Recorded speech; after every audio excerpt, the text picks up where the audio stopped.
Donc nous allons commencer un nouveau thème. Le thème va s'intituler les deux temps. Le temps de la jeunesse et le temps de la vieillesse. C'est ce que nous allons essayer d'étudier par la grâce du Seigneur. Donc nous débutons notre thème. Prenons nos Bibles dans le livre de Jean. Jean au chapitre 20. Jean au chapitre 21. 21, pardonnez-moi. Jean chapitre 21, 18. On commence au verset 18. On peut prendre un peu plus haut pour comprendre le contexte. Jean chapitre 21, verset 14. Je prends verset 14. C'était déjà la troisième fois que Jésus se manifestait à ses disciples depuis qu'il était ressuscité d'entre les morts. Après qu'ils eurent mangé, Jésus dit à Simon-Pierre: Simon, fils de Jonas, m'aimes-tu plus que ne le font ceux-ci? Il lui répondit: Oui, Seigneur, tu sais que je t'aime. Jésus dit: Prends soin de mes agneaux. Il lui dit une seconde fois: Simon, fils de Jonas, m'aimes-tu? Pierre lui répondit: Oui, Seigneur, tu sais que je t'aime. Jésus lui dit: Sois le berger de mes brebis. Il lui dit pour la troisième fois: Simon, fils de Jonas, m'aimes-tu? Pierre fut attristé de ce qu'il lui avait dit pour la troisième fois: M'aimes-tu? Et il lui répondit: Seigneur, tu sais toutes choses, tu sais que je t'aime. Jésus lui dit: Prends soin de mes brebis. Oui, donc même ici, on voit que Pierre dit quoi? Seigneur, tu sais toutes choses. Oui, encore ici, on voit ce qu'on appelle l'omniscience de Jésus. Ce n'est pas notre thème. Oui, c'est-à-dire, on voit encore que Jésus sait toutes choses. Okay? Pour ceux qui ont toujours des doutes quant à ce qui concerne la divinité de Jésus-Christ. Donc, nous voyons encore ici que Simon déclare que tu sais toutes choses. En vérité, je te le dis, quand tu étais plus jeune, tu attachais toi-même ton vêtement. Et tu allais où tu voulais. Mais quand tu seras vieux, tu étendras tes mains et un autre te l'attachera et te mènera où tu ne voudras pas. Et dit cela pour indiquer par quelle mort Pierre glorifierait Dieu. Après avoir ainsi parlé, il lui dit: Suis-moi. Vous voyez? Après avoir parlé, il dit quoi? Suis-moi. Est-ce que vous comprenez? Donc Jésus ici lui dit: Suis-moi. Très important. Ici, on parle de temps. Jésus est en train d'énumérer, il dit: En vérité, je te le dis, quand tu étais plus jeune, ouais, tu attachais toi-même ton vêtement. Ouais, tu attachais toi-même ton vêtement et tu allais où tu voulais. Est-ce que vous voulez? Est-ce que vous comprenez? C'est-à-dire que quand on est jeune, on fait ce qu'on veut. Est-ce que vous comprenez? On fait ce qu'on veut. On ne fait pas ce que Dieu veut. Est-ce qu'on est d'accord jusqu'à là? Or, quand Jésus dit, quand maintenant il dit quoi? Quand tu seras vieux, tu étendras tes mains et un autre te l'attachera. Il dit cela pour indiquer par quelle mort Pierre glorifierait Dieu. Ouais. C'est-à-dire, il dit, mais quand tu seras vieux, tu étendras tes mains et un autre te l'attachera. Quelque part, il étend ses mains et un autre l'attache. Bien sûr, nous savons, bon, par rapport aux gens qui ont fait les historiens, vous voyez qu'il est mort sur la croix. Mais néanmoins, il dit, quand tu seras comment? Quand tu seras vieux, tu étendras tes mains. Vous voyez? Quand tu seras vieux. Ça, c'est quand il sera vieux. C'est-à-dire, il y a le temps de la jeunesse et il y a le temps de la vieillesse. C'est-à-dire, quand tu es devenu vieux, vous voyez, tu ne fais plus ce que tu veux. Allons voir un peu, prendre d'autres écritures pour essayer d'expliquer cette écriture qui va nous aider. Qui va nous aider. Je prends Ecclésiaste. Allons prendre Ecclésiaste. Je prends Ecclésiaste. Ecclésiaste chapitre 11. le verset...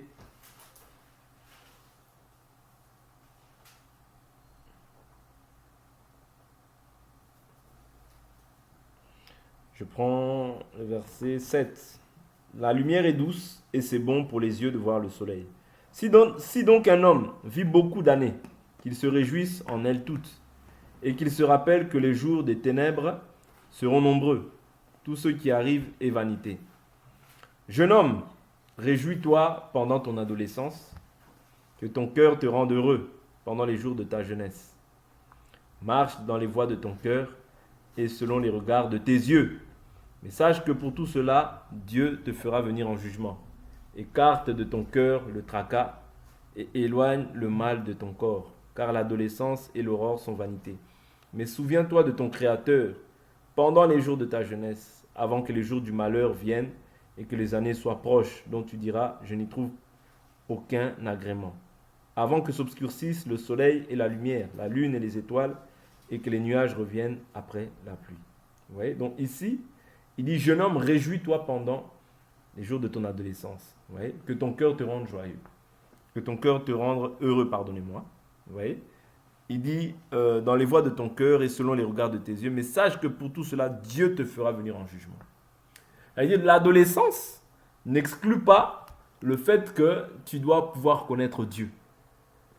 Oh non, moi je suis encore jeune, je peux marcher comme je veux. Parce que marcher comme tu veux, c'est marcher sans Dieu, autrement dit. Vous comprenez? Marcher selon les voies de son cœur, ce n'est pas se soumettre pleinement à la volonté de Dieu. Est-ce que vous comprenez? Oui, parce que quand on se soumet à la volonté de Dieu, on passe maintenant à ce qu'on appelle l'état de la vieillesse. Je prends un exemple. La Bible nous dit dans Romains chapitre 12, je vous exhorte par les compassions de Dieu à offrir vos corps comme un sacrifice vivant, saint, premièrement saint, agréable à Dieu. Ce qui sera de votre part quoi? Un culte raisonnable. Ne vous conformez pas au siècle présent, mais soyez comment? Transformés. Ouais, ça dit transformé. Il y a une transformation qui doit s'effectuer lorsque tu es saint, lorsque tu ne te conformes pas. Transformé comment? Par le renouvellement de l'intelligence. Afin de quoi? Discerner quelle est la volonté de Dieu. C'est-à-dire que quand maintenant tu passes d'un côté à un autre côté, il y a une transformation qui doit s'opérer. Automatiquement. Quand ici là, je parle en langage codé, mais quand je dis ça, je veux simplement dire que quand tu reçois Christ dans ta vie, vous voyez, tu passes à ce qu'on appelle l'état de jeunesse à l'état de vieillesse. C'est ça que Jésus est en train de dire à Pierre. Quand tu étais jeune, tu allais où tu voulais. Vous voyez, tu allais où tu voulais, tu faisais comme tu voulais. Ésaïe 53, chacun d'entre nous était errant. Vous voyez, chacun était errant, chacun suivait sa propre voie. Vous voyez? Mais maintenant, aujourd'hui, nous sommes revenus vers le berger de nos âmes. Est-ce que vous comprenez? Aujourd'hui, nous sommes revenus vers le berger de nos âmes. C'est-à-dire que quand maintenant tu reviens vers le berger de ton âme, maintenant tu te soumets à la volonté de ton berger. Voilà pourquoi la Bible nous dit tu aimeras le Seigneur de ton Dieu de tout ton cœur, de toute ton âme, de toute ta pensée, de toute ta force. Vous voyez? C'est ça. C'est-à-dire, si vous m'aimez, gardez mes commandements. Toutes ces choses-là démontrent à suffisance que maintenant, toi, tu n'es plus de l'autre royaume, mais tu es maintenant une brebis. Vous voyez? Parce que si nous sommes fils auprès de Dieu, nous devons honorer Dieu. C'est pas moi, c'est Malachie qui dit ça. Vous voyez? Il dit, si je suis père, où est l'honneur qui m'est dû? C'est-à-dire que quand on est père, on doit recevoir l'honneur de la part de ses fils. Vous voyez? Et ici, l'Écriture nous fait comprendre que quand tu es jeune, réjouis-toi. Mais pour ces choses-là, sache que tu rendras compte. Parce que la jeunesse n'exclut pas le fait que tu puisses chercher Dieu. Au contraire, quand tu as la possibilité de pouvoir chercher Dieu, quand tu as la possibilité de pouvoir servir Dieu pendant ta jeunesse, parce que nous voyons dans l'Écriture, Paul dire à Timothée, tu connais les Écritures sacrées depuis ton enfance. Vous voyez? Les Écritures sacrées, il les connaissait depuis son enfance. Okay? Donc la jeunesse n'exclut pas le fait de pouvoir se consacrer à Dieu. Ouais? Servir Dieu. La jeunesse n'exclut pas ça. voyez? Donc ici, simplement, je veux revenir ranimer vos pensées pour nous faire comprendre que quand tu es jeune, prends la peine de connaître ton Dieu. Quand tu es jeune, prends la peine de pouvoir servir Dieu. Ne te dis pas, je suis jeune, j'ai le temps. Personne n'a le temps. La Bible nous dit de racheter le temps, les jours sont mauvais. Donc quand tu es passé maintenant à l'état de vieillesse, ou bien quand tu as reçu maintenant ce qu'on appelle le Saint-Esprit, aux yeux du monde, tu seras comment? Ce qu'on appelle dépassé, vieux. Il n'aura plus les mêmes sujets de conversation. C'est-à-dire le jeune, il a encore la vigueur, la force. Pourquoi? Parce qu'il n'est pas fatigué, il n'est pas chargé. Mais Jésus dit quoi? Venez à moi, vous tous qui êtes comment? Fatigués et chargés. C'est-à-dire que si tu n'es pas fatigué et chargé, en réalité, même si on te parle de Jésus du matin au soir, comme tu as encore la force, pour toi, nul n'est question de pouvoir même venir nous écouter. Parce que tu n'es pas fatigué et tu n'es pas chargé. Jésus dit bien, venez à moi, vous tous qui êtes fatigués. Fatigués de quoi? Parce que quelqu'un qui est fatigué, c'est quelqu'un qui a travail, c'est quelqu'un qui a une activité, donc il est fatigué de quelque chose. Et chargé. C'est-à-dire quelqu'un qui a une charge, c'est quelqu'un qui veut se décharger. Or, la Bible nous dit, déchargez-vous sur lui de tous vos soucis car il prend soin de vos âmes. Oui. Donc, quand toi tu es maintenant fatigué, ça veut dire qu'au préalable, tu as fourni peut-être une activité ou des efforts. Des efforts dont tu es fatigué et dont tu ne veux plus fournir. C'est-à-dire que maintenant tu viens auprès de celui qui peut ôter cette fatigue. Est-ce que vous comprenez? C'est-à-dire que quand lui vient pour ôter la fatigue, c'est afin, il te donne le repos. Ouais, il te donne le repos. C'est lui qui est le véritable sabbat. Le véritable repos, c'est en lui. Tu te reposes de toutes les œuvres que tu faisais autrefois. Tu te reposes, tu mets... En fait, c'est une cessation d'activité. Le repos, c'est ça. Parce que le sabbat, personne ne pouvait travailler. Or, le travail que tu fournissais avant, c'était quoi? C'était la vie du péché. Tu courais derrière le péché. C'est-à-dire, le péché était ton partage. Mais maintenant, quand tu viens à Jésus, lui, il ôte ce fardeau. Lui, il ôte, c'est-à-dire, il cesse l'activité que tu étais en train de pratiquer jusqu'à présent pour que maintenant tu rentres dans une nouvelle vie. Tu marches dans une nouveauté de vie. Est-ce que vous comprenez? Si quelqu'un est en Christ, il est une nouvelle créature. Les choses anciennes sont passées, toutes choses sont devenues nouvelles. C'est-à-dire quand je suis en Christ, j'ai changé de nature, j'ai changé d'état. Je ne suis plus la même personne. D'où l'importance de comprendre que, comme j'ai cru, je suis passé maintenant d'un état à un autre état. De l'état de jeunesse, où je courais, où je vivais selon mes passions, où je vivais selon les désirs de ce monde, selon les plaisirs de ma chair, à l'état de vieillesse, où maintenant je vis selon Dieu. Est-ce que vous comprenez? Parce que quand tu es vieux, en réalité, le véritable vieillard, c'est qui? C'est le Saint-Esprit. Oui? Le véritable vieillard, c'est le Saint-Esprit.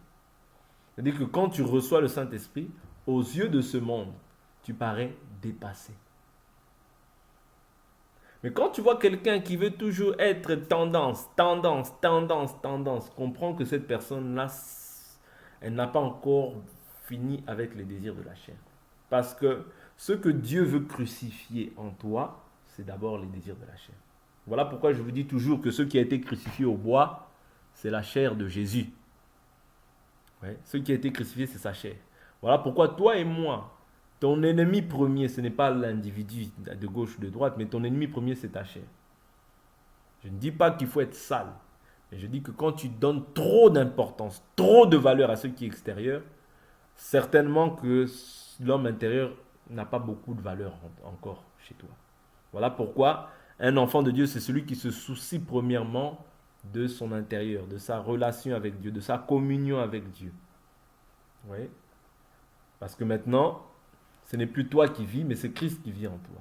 Si Christ vit en toi, la Bible nous dit quoi? Le corps, il est vrai, est mort à cause du péché. Voilà pourquoi un enfant de Dieu, ne disons pas qu'il doit être ça, il doit être propre. Mais cette partie extérieure, elle partira. Ouais, cette chair-là que nous revêtons aujourd'hui, c'est juste une enveloppe qui va périr, qui va s'en aller. Est-ce que vous comprenez? Voilà pourquoi je dis que, c'est-à-dire, ce qui doit être important dans la vie d'un enfant de Dieu, au préalable, c'est de savoir son intérieur. Est-ce que ton intérieur est pur? Est-ce que je suis en parfaite communion avec Dieu? Tu peux prendre soin de ton extérieur, ce n'est pas mauvais, on est dans cette chair. Mais c'est d'abord l'intérieur. C'est d'abord l'intérieur. Et c'est surtout l'intérieur. Parce que l'extérieur peut paraître, aux yeux des hommes, tu peux paraître. Ouais, mais si ton intérieur n'est pas pur aux yeux de Dieu, tu ne partiras pas. Ouais. Tu ne partiras pas parce que quand tu prends beaucoup de temps sur ce qui est extérieur, tu es semblable à l'esclave. Ouais. Parce que les esclaves, même dans ce monde, c'est ceux qui vraiment, ça donne beaucoup aux choses extérieures. Voilà pourquoi tu peux voir même une maman de 70 ans. Elle va aller refaire ses yeux, elle peut aller refaire sa poitrine, elle peut aller refaire des choses qui n'ont pas d'intérêt. Pourquoi? Parce qu'elle n'est pas régénérée. Vous comprenez? Mais quelqu'un qui a reçu le Saint-Esprit, il a mis un terme à ces choses. Ouais. Tu peux voir un papa de 80 ans et court après les filles. Pourquoi? Parce qu'il n'est pas régénéré. Il est encore jeune dans sa tête. Voilà pourquoi ne te dis pas que la jeunesse ou la vieillesse, c'est lié à l'âge. Non, ça c'est selon le monde. Mais selon l'esprit, la vieillesse et la jeunesse est liée au fait d'avoir reçu Dieu. Quand tu as reçu le Saint-Esprit, ouais, tu es passé maintenant de la vie à la mort. Tu vivais selon tes voies, mais maintenant quand le Saint-Esprit vient, il met, c'est-à-dire quand tu es baptisé, tu laisses ton ancienne vie dans les eaux. Est-ce que vous comprenez? Tu laisses ton ancienne vie dans les eaux. Mort au péché, vivre en nouveauté de vie avec Jésus-Christ. Vous voyez? Le vieil homme est mort. L'homme nouveau maintenant vit en toi, qui est le Saint-Esprit. Est-ce que vous comprenez? Je prends une écriture. Je prends encore une écriture.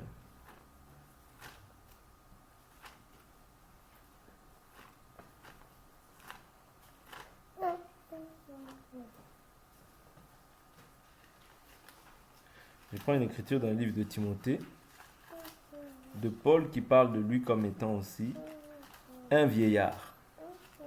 Vous voyez? De Paul qui parle de lui comme étant un vieillard.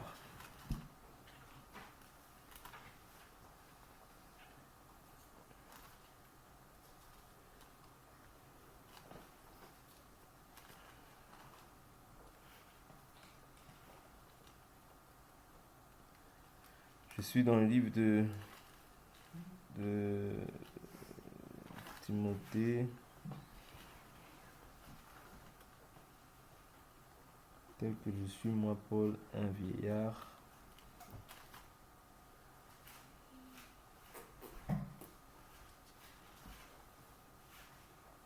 Tu ne regarderas pas la télé.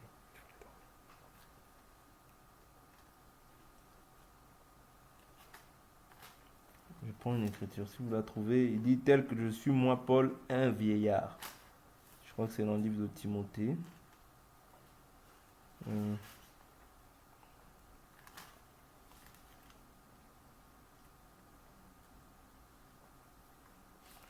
J'ai combattu le bon combat. Voilà. Voilà. Et car pour moi déjà, je suis dans 2 Timothée 4, 6. Car pour moi, me voici déjà offert en libation et le moment de mon départ approche. J'ai combattu le bon combat, j'ai achevé la course, j'ai gardé la foi. Désormais, la couronne de justice m'est réservée. Le Seigneur, le juste juge, me la donnera en ce jour-là, non seulement à moi, mais à tous ceux qui auront aimé son apparition. Non, c'est pas ça. Il dit tel que je suis moi, Paul, un vieillard. Bon, je chercherai cette écriture et je la donnerai par la suite. Ok? Je chercherai cette écriture, je la donnerai par la suite. Donc ici, en fait, c'est simplement pour nous faire comprendre que le vieillard n'est pas forcément celui qui est vieux quant à la chair, mais le vieillard, c'est celui qui a mis, c'est-à-dire qui était fatigué et chargé et qui a mis qui était fatigué et qui est chargé, qui est venu à Christ. Et quand tu es fatigué et chargé, directement maintenant tu entres dans ce qu'on appelle le repos.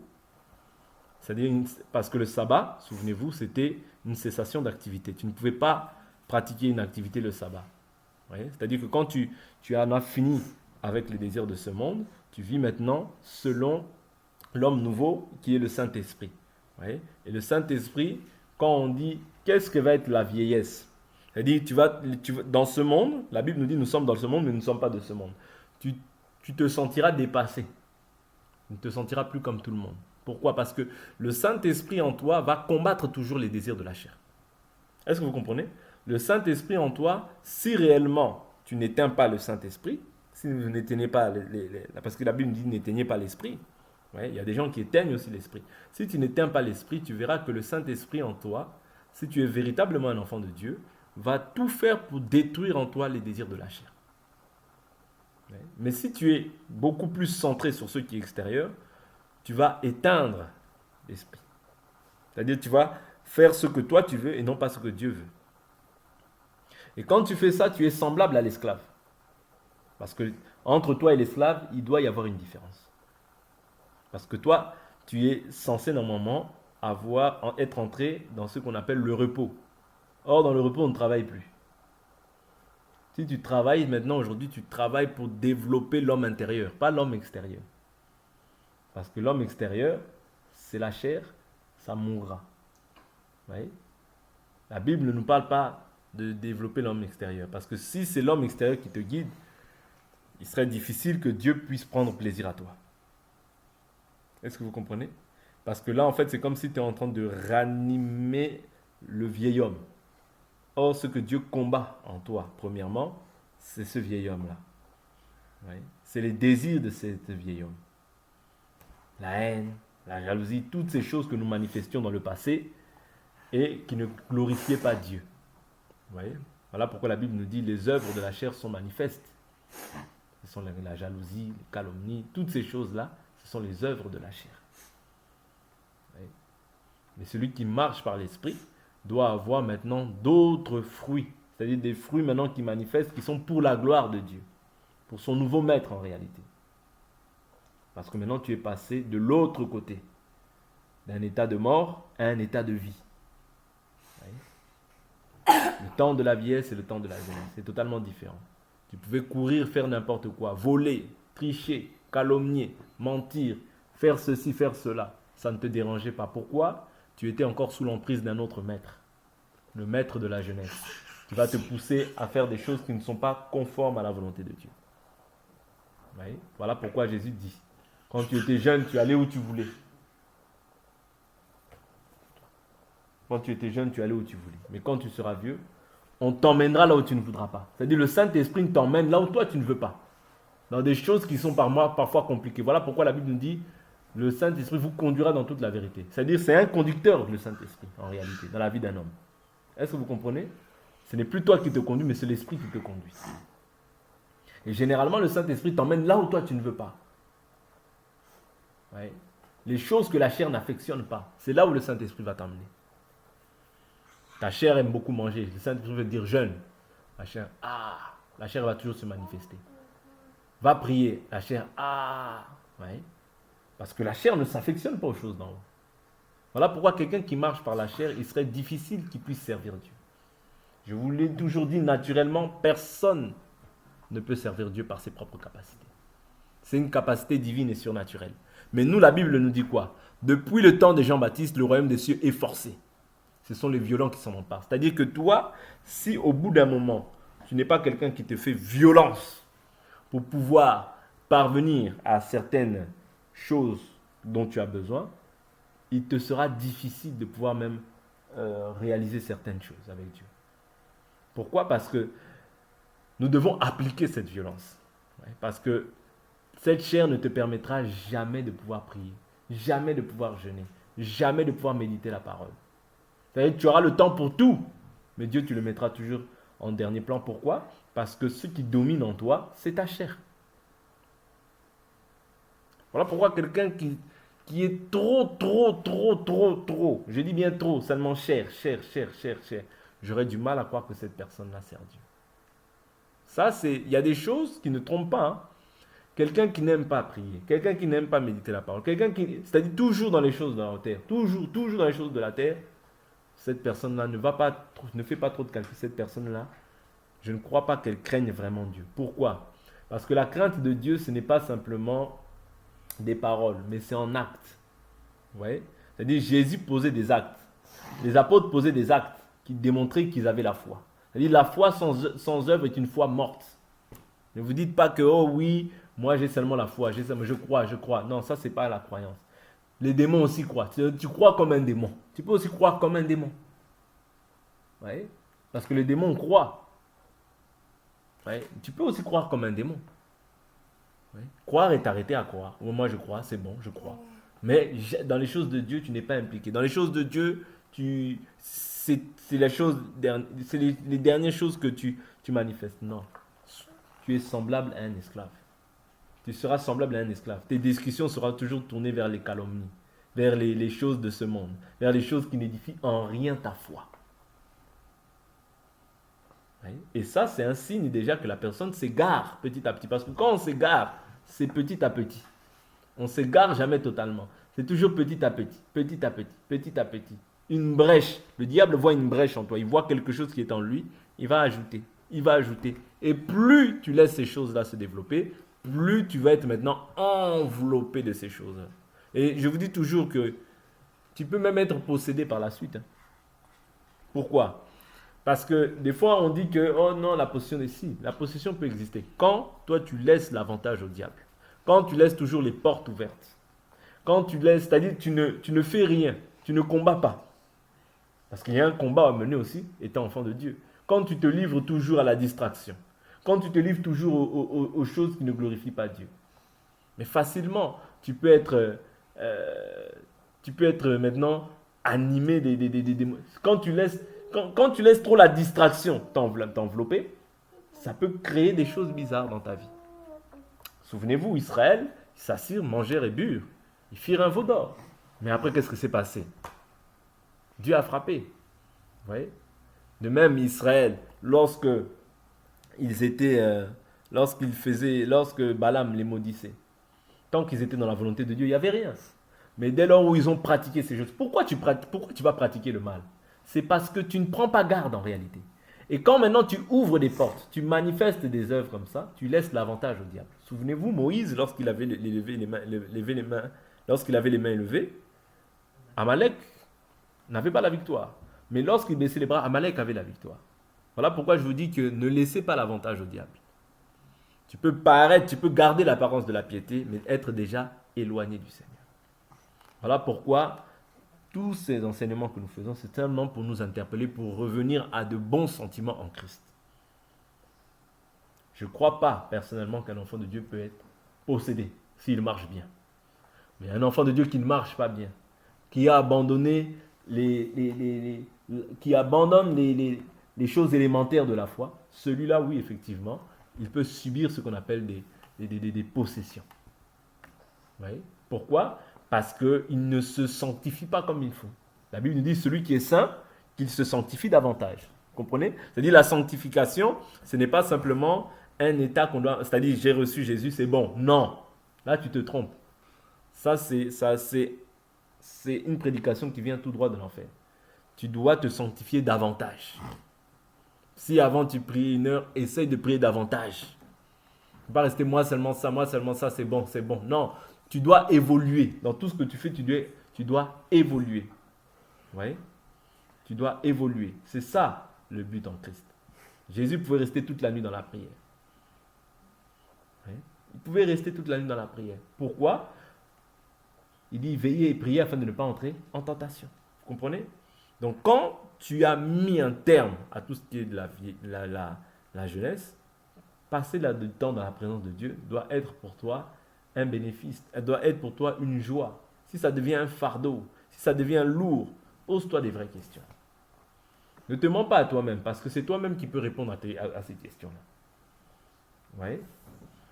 Si les choses de Dieu commencent à devenir lourdes, c'est un signe. C'est-à-dire il y a un combat qui s'élève déjà dans les ténèbres pour toi, contre toi.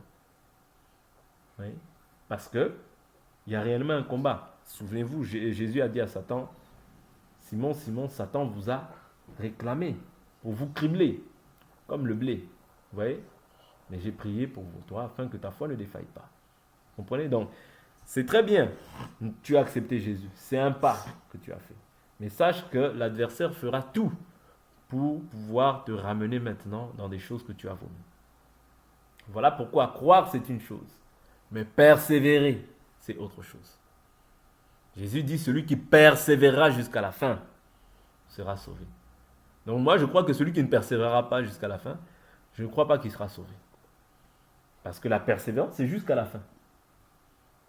C'est pas je persévérer. Ah, moi, il y a 2 ans, oui, je priais.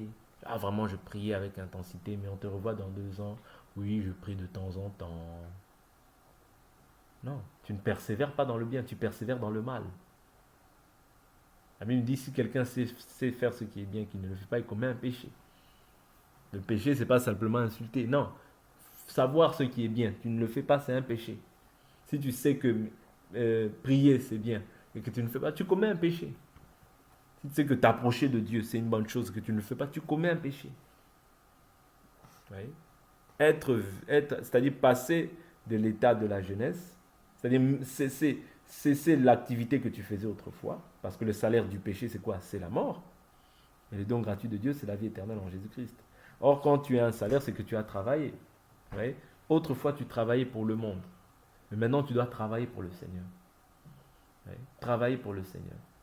Être au service de Dieu. C'est vrai, nous travaillons dans ce monde. Parce que la Bible nous dit, celui qui ne veut pas travailler, qui ne mange pas. Mais nous devons travailler aussi, premièrement, notre intérieur, notre homme intérieur, afin d'être agréable à Dieu. Parce que sans une discipline, il serait difficile que tu sois agréable à Dieu. Voilà pourquoi il te faut une discipline dans cette marche. Une discipline, une rigueur, afin d'être agréable au Seigneur. Sinon, même si tu dis je suis chrétien, quand on va t'entendre parler, on verra que la chair s'exprimer. La chair s'exprimer. Et toi-même, tu ne sauras pas parce que quand quelqu'un est voilé, lui-même, il ne le sait pas. Lui-même, il ne le sait pas. C'est parce qu'il est voilé. Le diable a aveuglé ses pensées. Vous voyez? On va te dire, mais regarde ce que tu fais. Ah bon? Ah bon? Ah bon? Pourquoi? Parce que tu laisses trop la chair dominer. Voilà pourquoi je dis qu'il est dangereux quand quelqu'un prend trop soin de tout ce qui est seulement la chair. Je ne dis pas, comme je dis, qu'il faut être sale ou toutes ces choses-là. Mais quand c'est trop, c'est excessif, tu vas voir que l'esprit de cette personne-là n'est pas aiguisé et petit. Ouais. D'où l'importance de pouvoir prendre soin de l'homme intérieur premièrement. Parce que toi, tu es censé avoir mis un terme à tout ce qui est de l'extérieur. C'est ça, être en Christ Jésus. Être en Christ Jésus, c'est pas seulement le fait de dire Jésus, je t'aime. Non, il y a un prix aussi à payer dans le secret. Comme Jésus aussi, il guérissait le jour, mais la nuit, il était en prière.